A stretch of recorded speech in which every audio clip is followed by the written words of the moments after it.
Hey guys, welcome to my first video on motion planning.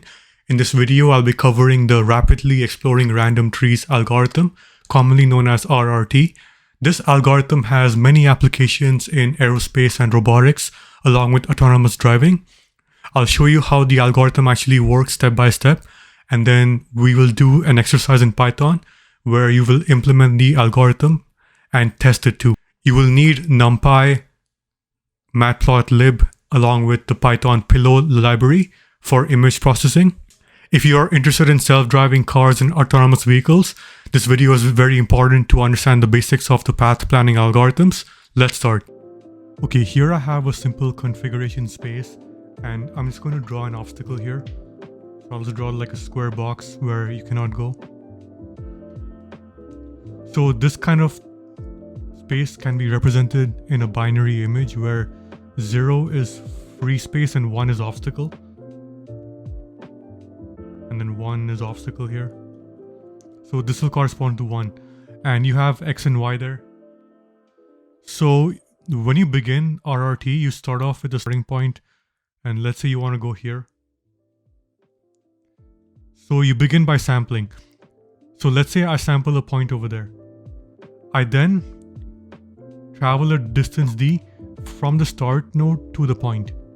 So let's say I place my first waypoint over here, and this distance here is d.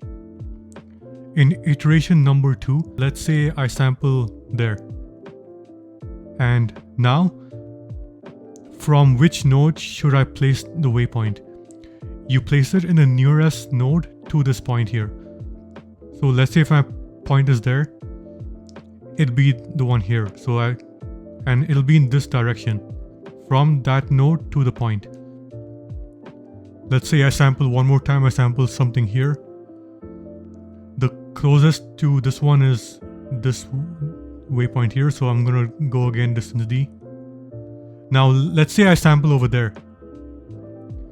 This one, the closest is the start, so I'm gonna draw a waypoint like this. Let's keep going. Let's keep sampling here. I'm going to sample one there and sample one here, distance d, so this is the most near one. I'm going to keep sampling a bit more here. Let's say I'm just updating it now. So now I sample one there, but the distance d, this will put it in an obstacle. So you ignore this iteration. You don't place a waypoint in an obstacle. You have to check every time. So let's say I'm sampling here, and then I end up putting a waypoint there. That's fine. So you only append the waypoint if it is in a free space. So let's say if I keep sampling and I'll end up, I'll just keep drawing a path here now.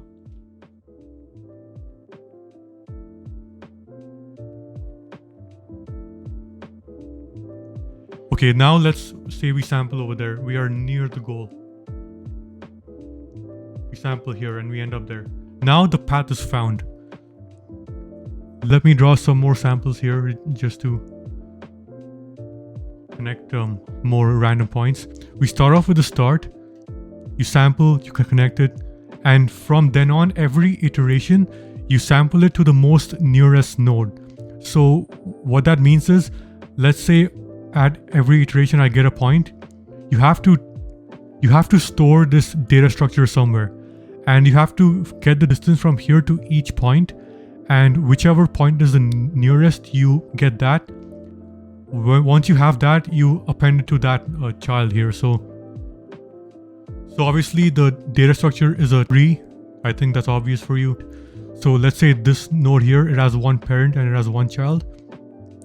The start node has no parent because that's your root. So, but it does have two children, right? It has one here, one there. This node here has many children, 1, 2, 3, 4. But it just has one parent here. It just connects to this one. So now you might be asking, how do you find the path? You have all these waypoints here, so how do you connect it? This will blow your mind because this is one strong benefit of having a tree versus a graph. Each node has one parent. So what does that mean? You start off at the goal and then you just backtrack its parent. and you're done. So your path will be like this, one here, one there. So this parent is this one here, to here, to here, to there, and then go back and then you find it. So you see how simple that was? You start off with the goal, you get the parent, so the goal's parent is this one, and then you keep going backward. So this is why if you use this data structure, it's very simple. If you had to use the graph, it means that one node can connect to more parents, and then it'd be very tricky to find it, right? I'll try and explain it one more time. Let's say if I had this node here, right? You can't start there. I will only start at my goal, so it can only go back in one direction. This node is the child of this node is this one, but it's not the parent. Each node only has one parent, so the only parent is the one here. So it'll just keep going backward. So when I say parent and child, what that means is for a tree data structure, you have a parent and then it connects to a child. This one connects to a child. So I mean, to make it better, like I'll just draw arrows here. So it goes one way only, right? It's just a one-way connection. So I hope this helps more. Okay, this one here, and then. So yeah, you just keep going backwards of the arrow, and then you just reach the start. Let's actually begin the code, and then I'll show you the implementation now. And as we go along, you will understand as well. To create the configuration space, I use the Python pillow library. You simply load the image, convert it into grayscale, then binary, and then save it as a .npy file. Then you can load this npy file. It's a 2D array. Then you can plot the grid and it'll look like this.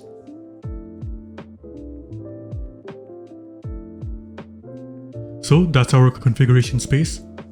Now let's begin the RRT algorithm. So let's create the tree node class.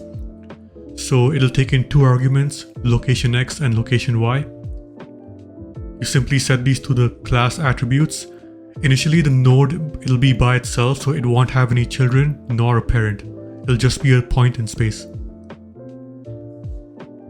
It's not connected to anything at the start. Let's create the RRT algorithm class. So I'm just going to call it RRT algorithm. It'll take in 5 parameters: start, goal, step size, number of iterations, and the grid as well. Then we can define the class attributes, all the variables that we need for our algorithm. So from top to bottom, you have the root node, which is the starting point. You have the goal, the nearest node, the number of iterations, the grid, the step size, that's row, the path distance, that's 0 at the start, the nearest distance, which gets updated as you find the nearest node from a generated point, the number of waypoints, and the array that contains all of the waypoints. So this is initialized every time you call the algorithm.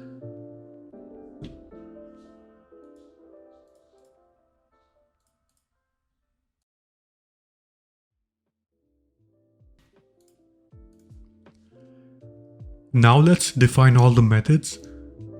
I will just write them and put a pass as a placeholder value, and I will fill them in after. So I encourage you at some point in the video to pause and try and fill as many methods as you can and complete the code before looking at the solution. It'll be a good way to learn this algorithm well. The first method is to add a node. So let's define that here. Add child, which will take in location X and Y, just 2 points. Sample a point, so this one is to sample a point in the space, within the grid limits of course, so that's a hint there. Now we can steer a distance, which is step size, row, start, to the end location.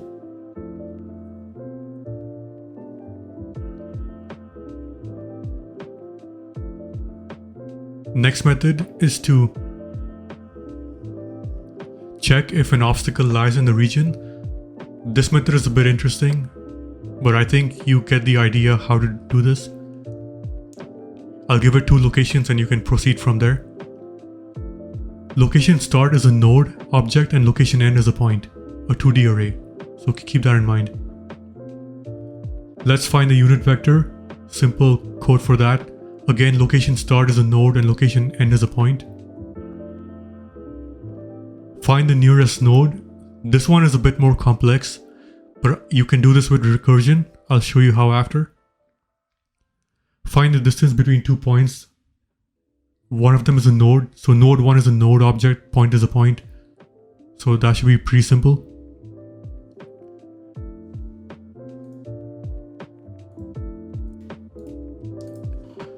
The next method is to check if the goal has been reached within the step size. So that's our tolerance that we need.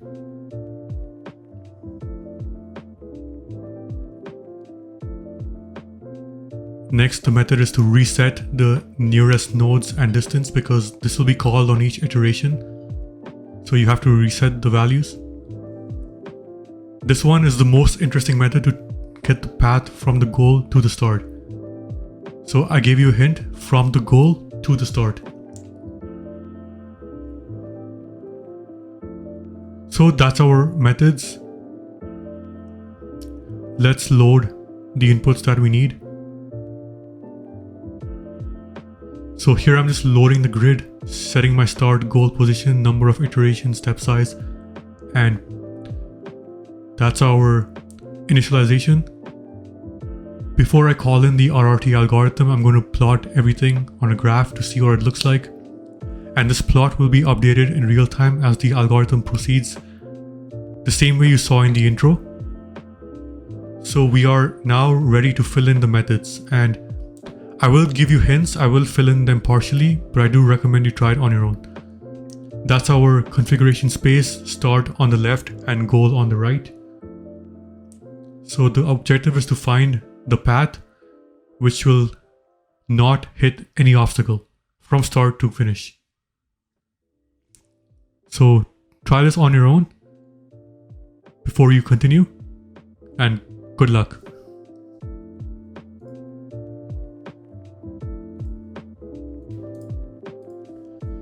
So moving on, I filled in some of these methods as hints and I've put comments there as well to help you. So the first method is called add child. I first check if my location is the goal. If it is, then I have to add the goal node to the children of the nearest node. So that's self.nearest node, line 25. Line 24, self.goal, along with lines 17 and 18. You have to use the parent node as well, the parent attribute. If it is not at the goal, I create a node object, an instance of my class with the location x and y, and I add this temporary node to the children of the nearest node.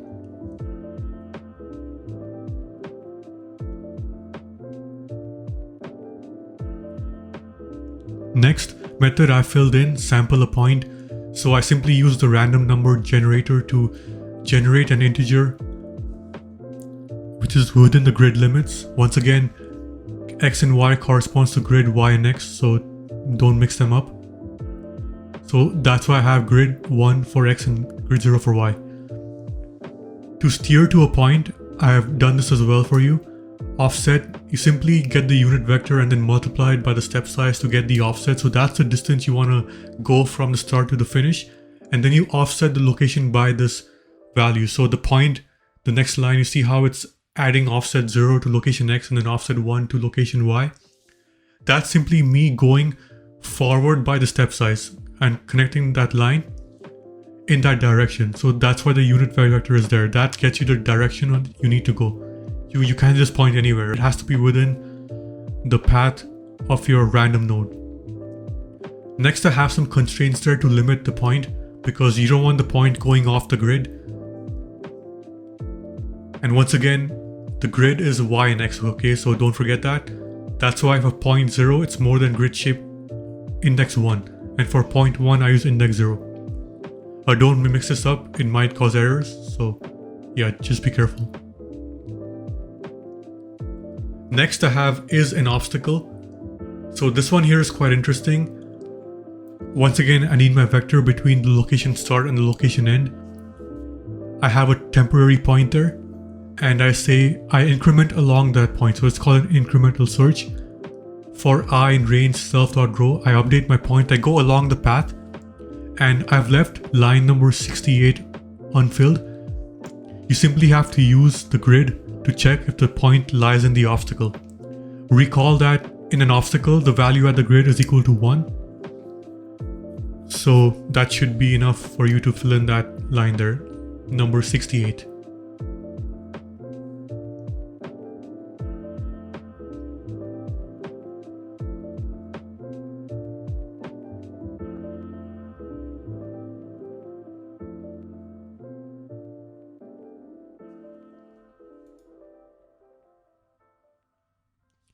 So that's the first few methods there.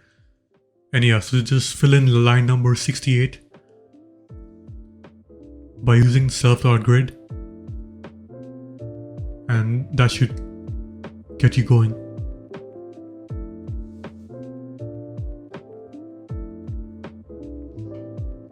Okay, so moving on, the unit vector, that's already filled in for you. You simply subtract the location end from the start. Since the location start is a node object, I have to get the attribute .locationX. I can just put an index there. Location end is a point, and I think you understand why it's like this, because I have not yet appended the point. I need to check first if the point is within the obstacle, and then I create the node object.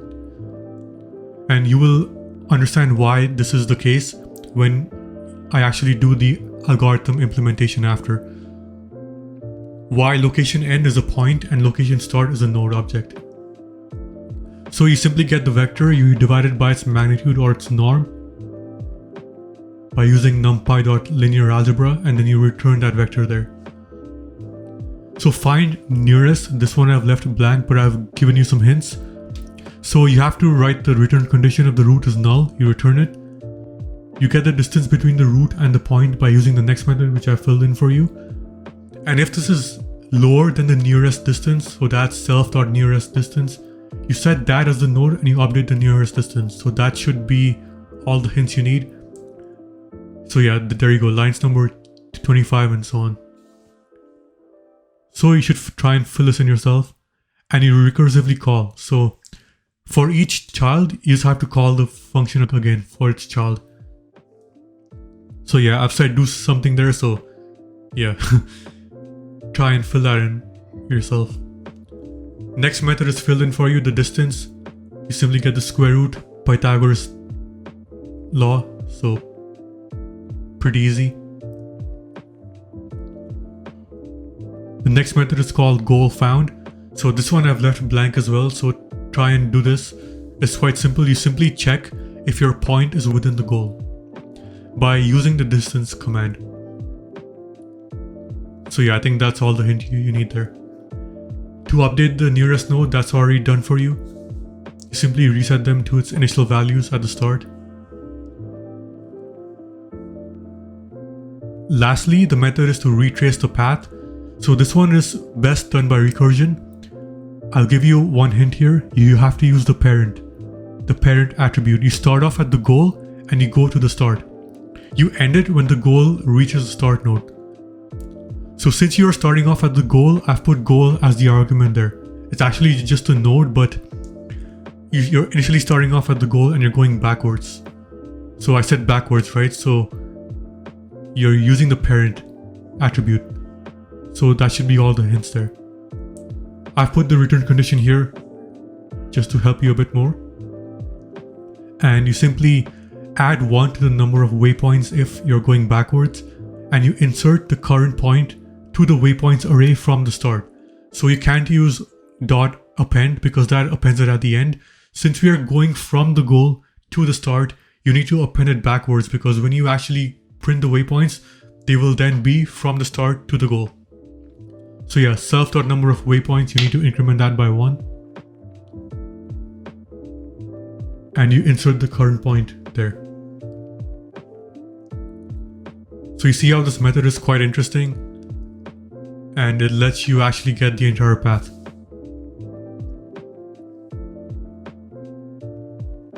So you append it there. So let's pause the video and try and fill this in on your own. I've given you all the hints, and I'll see you in a bit.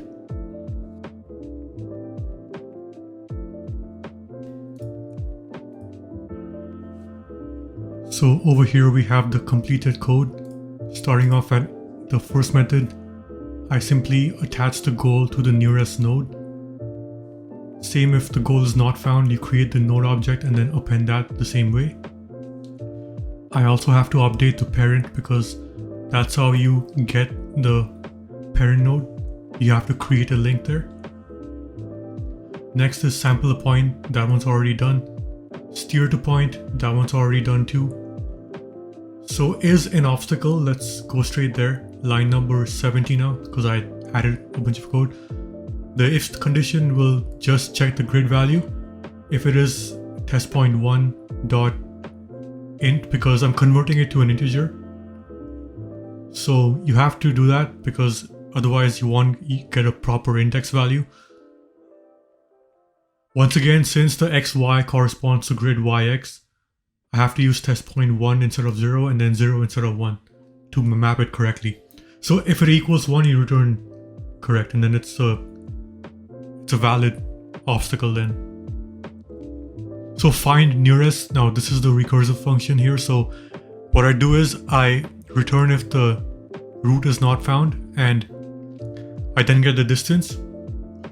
If the distance is lower than the nearest distance, you simply update that node and it'll be called each time. When you exit the recursion, you will have the node that is the most closest to the point which you generated. And you simply iterate like this. Distance method is the same as is. For the goal found, you simply check if the distance between the goal and the point is less than the step size. The goal is then found. And for the last method, you simply check if the goal equals the random tree for your exit case. Increment 1 to waypoints, get the point, insert it to the waypoint from the beginning by using .insert 0 and then the variable itself. Then you have the path distance, you update that by adding the step size because each branch is the fixed value. And then you call the function again, but this time you pass in its parent, so it'll keep on getting its parent from the goal to the start. So this makes logical sense, and you see how it's done this way here. So now let's actually code up the algorithm itself. I create my instance, I pass in all the inputs, and then I iterate there. So I begin with resetting the nearest values. I print out my iteration, sample a point, find the nearest. So I'm at line 150 now. Steer to the point, check if the point is an obstacle. If it is not, then it's a valid point. You add the child of this new value. I just plot the new point there and I pause for a bit so you can see the plot update in real time. And then if the goal is found, you simply add the child and you break, you exit the loop. So that is it for the algorithm itself. And you see how all those methods are being put together here, and it makes it look so much better, a lot more clean. So every time you do something like this, it's always recommended that you use object-oriented programming because it just makes your code look a lot better. When that's done, I have my algorithm completed. I retrace the path and I get the waypoints. I just display them on the screen here and then I plot them. So that is it for the algorithm itself. You see how, once again, that those methods were very important. They were used almost everywhere and it just made our code very easy to understand. The last thing I do is I plot the waypoints, that red line you saw at the beginning of the video. I simply get the x value and the y values, I put them together in an array like this. So waypoints I and then waypoints I plus 1. So that's just the current and the next waypoint because you need 2 points to make a line, and I iterate from that. So I'm just going from the start to the finish and I'm getting the xy points and I'm showing them here.